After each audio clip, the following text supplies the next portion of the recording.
শুনেন এটা কাঁদো আপা, এটা বলবেন ট্রাফিক সিগন্যাল হচ্ছে সবুজ লাল বাতি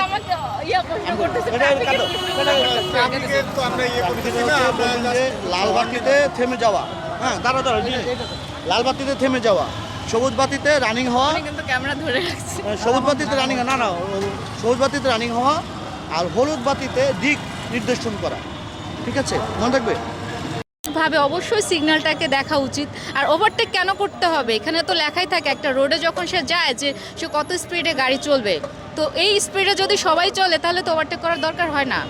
আচ্ছা, আমাদের ঢাকা রাস্তার জন্য একটা গাড়ি কত স্পিডে চলার অনুমতি প্রাধান্য করে দিয়েছে? এটা তো প্রত্যেকটা রাস্তা অনুযায়ী এটা করা উচিত। আচ্ছা, এছাড়াও আপনি সব কিছুই বলেছেন, কিন্তু হসপিটালের কথা বলেননি। হসপিটালের সামনে কি হর্ন বাজানো যাবে কি না? হসপিটাল তো মানে এটা আমার ভুল ছিল। এটা অবশ্যই হসপিটালের আশেপাশে হর্ন বাজানো সম্পূর্ণ মানে নিষেধ হওয়া উচিত। কারণ হসপিটালে যত মানুষগুলো থাকে, কেউ মৃত্যুর সাথে লড়াই করছে, কেউ মাত্র মানে নতুন বাচ্চার জন্ম দিছে। এই বাচ্চাটা তো মানে এই হর্ন নিয়ে পৃথিবীতে আসে নাই। সে তো হঠাৎ করে হর্ন শুনতে শুনতে দেখা গেল এখান থেকেই তার সমস্যা শুরু। অধিক শব্দের কারণে আমাদের কি ধরনের ক্ষতি হতে পারে বা কি ধরনের রোগের সম্মুখীন হতে পারি আমরা? সবার আগে হচ্ছে বধির, যেটা হচ্ছে আমরা বলি কানে কালা, বাংলায় যেটা বলি কানে কালা হয়ে যাওয়া, বা সে কানে শুনতে পায় না, তারপর বিকলাঙ্গ হওয়া, তারপর হার্টের প্রবলেম হওয়া, ব্রেনের উপরেও চাপ পড়ে।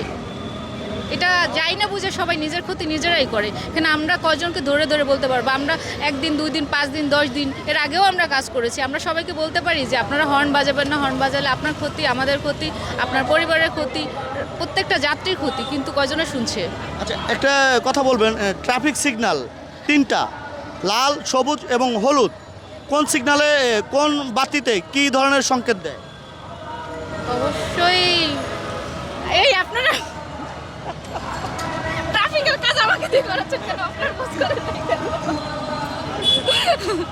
আপনারা আমার ধরে রাখছেন। শুনেন এটা কাঁদো আপা, এটা বলবেন ট্রাফিক সিগন্যাল হচ্ছে সবুজ লাল বাতি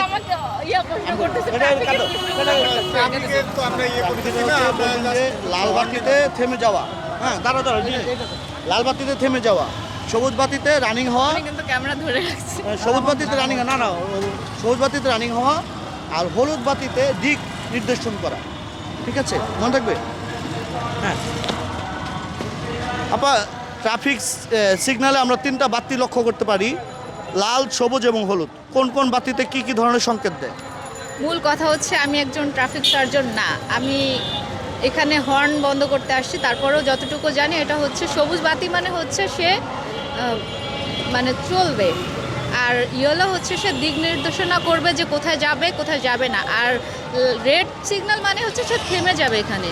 এটা যদি মানতে পারে তাহলে প্রত্যেকটা ড্রাইভারের জন্য ভালো, পথযাত্রীর জন্য ভালো, আর এতে ট্রাফিকদের সুবিধা হবে, যে যারা ট্রাফিকে কাজ করছে ওরা সহজে কাজটা করতে পারবে। কিন্তু আমরা যদি মানে এলোমেলোভাবে গাড়ি চালাই বা ড্রাইভাররা যদি সচেতন না হয় তাহলে এখানে অ্যাক্সিডেন্ট হবে, একজন আরেকজনকে তখনই ওভারটেক করবে।